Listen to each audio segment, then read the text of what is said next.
ಕೇಂದ್ರ ಸರ್ಕಾರದ ಮಹತ್ವಾಕಾಂಕ್ಷಿ ಯೋಜನೆಯಾದ ಪ್ರಧಾನಮಂತ್ರಿ ಜಲಜೀವನ್ ಮಿಷನ್ ಅಡಿ ಮನೆ ಮನೆಗೆ ಗಂಗೆ ಹರಿಸುವ ಯೋಜನೆ ಮಂಡ್ಯ ಜಿಲ್ಲೆಯಲ್ಲಿ ಯಶಸ್ವಿಯಾಗಿ ಅನುಷ್ಠಾನಗೊಂಡಿದೆ. ಜಿಲ್ಲೆಯ ನಾಗಮಂಗಲ ತಾಲೂಕಿನ ಅರೇಹಳ್ಳಿ, ಅಂಕುಶಾಪುರ ಗ್ರಾಮದಲ್ಲಿ ಕೊಳವೆ ಮೂಲಕ ಶುದ್ಧ ಕುಡಿಯುವ ನೀರನ್ನು ಪೂರೈಸಲಾಗುತ್ತಿದ್ದು, ಗ್ರಾಮಸ್ಥರು ಸಂತಸ ವ್ಯಕ್ತಪಡಿಸಿದ್ದಾರೆ.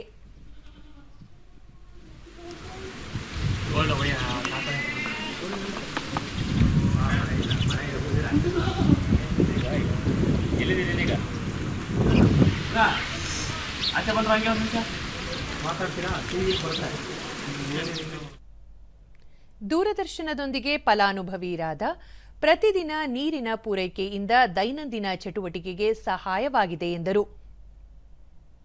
ಮುಂಚೆ ಟ್ಯಾಂಕರಲ್ಲಿ ನೀರು ಬಂದಾಗ ಬುಡದ್ ಕಾಯ್ಕೊಂಡು ಕುತ್ಕೋಬೇಕಾಗಿತ್ತು. ಈಗ ಮನೆ ಮುಂದೆ ನೀರು ಅನುಕೂಲ ಆಗೈತೆ.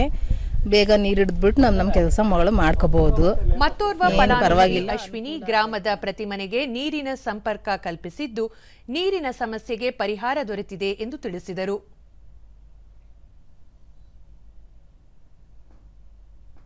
ಮುಂಚೆ ಈ ಜಲಜೀವನ್ ಮಿಷನ್ ನಲ್ಲಿ ವಾಟರ್ ಸಪ್ಲೈ ನೀರು ಬರೋಕ್ಕಿಂತ ಮುಂಚೆ ನೀರಿಗೆ ತುಂಬ ಪ್ರಾಬ್ಲಮ್ ಇತ್ತು. ಬಟ್ ಇವಾಗ ಜಲಜೀವನ್ ನಲ್ಲಿ ಹಾಕಿರೋದ್ರಿಂದ ಊರಿಗೆ ಎಲ್ರಿಗೂ ತುಂಬ ಹೆಲ್ಪ್ ಆಗಿದೆ. ನೀರಿಗೆ ತೊಂದರೆ ಇಲ್ಲ. ನಾವು ಈಗ ಬಂದು ಅರೇಹಳ್ಳಿ ಗ್ರಾಮ ಪಂಚಾಯಿತಿ ಸದಸ್ಯೆ ಸುಮಾ, ಕೇಂದ್ರ ಸರ್ಕಾರದ ಪ್ರಧಾನಮಂತ್ರಿ ಜಲಜೀವನ್ ಮಿಷನ್ ಯೋಜನೆ ಸಹಾಯದಿಂದ ಗ್ರಾಮಸ್ಥರು ನೀರಿಗಾಗಿ ಕೆರೆ ಕಟ್ಟೆ ಬಾವಿಗಳಿಗೆ ಹೋಗುವ ಪರಿಸ್ಥಿತಿ ನಿವಾರಣೆಯಾಗಿದೆ ಎಂದರು. ಮನೆ ಮನೆಗೆ ನೀರು ಬಂದು ಬೆಳಗ್ಗೆ ಟೈಮು ಕೆಲ್ಸಕ್ಕೆ ಹೋಗದೆ ಇರಲಿ ಅಂತ ಮನೆಗಳಿಗೆ ತುಂಬಾ ನೀರು ಅನುಕೂಲ ಆಗಿದೆ.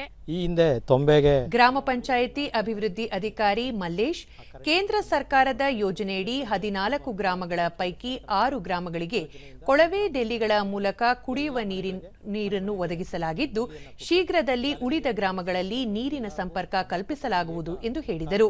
ಎಲ್ಲರಿಗೂ ಸಮಾನಾಂತರವಾಗಿ ಹೋಗುವಂಥ ವ್ಯವಸ್ಥೆಯನ್ನು ಮಾಡಿದ್ದೀವಿ. ಹಾಗಾಗಿ ಈ ಹಿಂದೆ ಏನು ಸಾರ್ವಜನಿಕರು ನೀರಿಗೋಸ್ಕರ ಅವರ ಕೆಲಸ ಕಾರ್ಯಗಳನ್ನು ಬಿಟ್ಟು ಅವರ ಸಮಯವನ್ನು ಇಲ್ಲಿಗೆ ನೀರು ಹಿಡಿಯೋಕ್ಕೋಸ್ಕರನೇ ವೇಸ್ಟ್ ಮಾಡ್ತಿದ್ರು, ಅದೆಲ್ಲವನ್ನು ಈಗ ನಾವು ಏನು ಕೇಂದ್ರ ಸರ್ಕಾರ ಕೊಟ್ಟಂಥ ಯೋಜನೆಯಿಂದ ಅದು ಫಲಪ್ರದ ಆಗಿದೆ. ಈಗ ಅವರು ನೀರು ಬಿಟ್ಟಂಥ ಸಂದರ್ಭದಲ್ಲಿ ನಾವು ಕರೆಕ್ಟಾಗಿ ಇಂಥ ಅವಧಿನಲ್ಲಿ ನೀರು ಬಿಡ್ತೀವಿ. ಅವ್ರು ನೀರು ಹಿಡ್ಕೊಂಡು ಅವರವರ ಕರ್ತವ್ಯಗಳನ್ನ ಕೆಲಸ ಮಾಡ್ಕೊಳ್ಳೋದಕ್ಕೆ, ಅವರ ದಿನಗೂಲಿಯನ್ನು ಮಾಡ್ಕೊಳ್ಳೋದಕ್ಕೆ, ಅವರ ವೈಯಕ್ತಿಕ ಕೆಲಸಗಳನ್ನ ಮಾಡ್ಕೊಳ್ಳೋದಕ್ಕೆ ಭಾಳ ಅನುಕೂಲ ಆಗಿದೆ. ಕೇಂದ್ರ ಸರ್ಕಾರ ಕೊಟ್ಟಂಥ ಯೋಜನೆ ಈ ಊರಲ್ಲಿ ಯಶಸ್ವಿಯಾಗಿ ಅನುಷ್ಠಾನ ಆಗಿದೆ. ಮತ್ತು ನಮ್ಮ ಗ್ರಾಮ ಪಂಚಾಯತಿ ವ್ಯಾಪ್ತಿಯಲ್ಲಿ ಈಗಾಗಲೇ 14 ಗ್ರಾಮಗಳಲ್ಲಿ 6 ಗ್ರಾಮಗಳಲ್ಲಿ ನಾವು ಇದನ್ನು ಯಶಸ್ವಿಯಾಗಿ ಅನುಷ್ಠಾನವನ್ನು ಮಾಡಿದ್ದೀವಿ.